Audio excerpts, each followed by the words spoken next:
So a baby aspirin a day to keep the doctor away has been a concept for several decades. And the whole principle of aspirin is that it reduces the stickiness of your platelets in your blood. Platelets contribute to the process of heart attacks and strokes.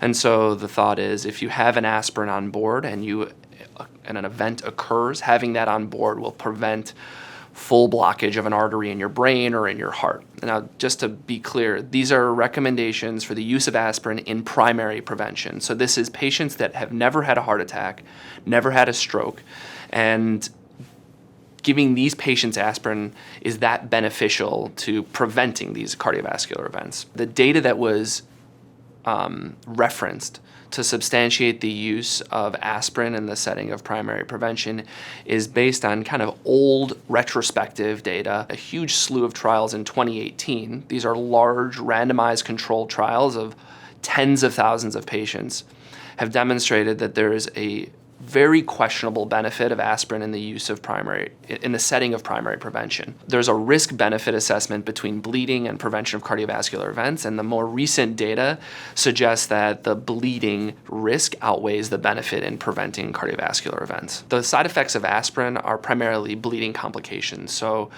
patients that have underlying GI issues like peptic ulcer disease can have bleeding ulcers.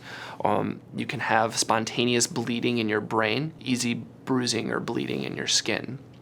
And so the older you are and the other medical comorbidities that you have put you at higher risk for complications from aspirin. The benefit is being outweighed by that risk of bleeding with more contemporary data. That our other preventive strategies in these contemporary patients are very effective. So we're better at driving blood pressure down.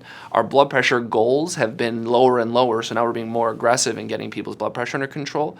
So the marginal benefit of aspirin is being tamped down by the other efforts that we're making. Same is true for cholesterol. But I do want to emphasize that, again, this is in the setting of primary prevention. When you treat patients that have had, let's say, a heart attack or a stroke, you can reduce the subsequent cardiovascular events by 25% giving an aspirin.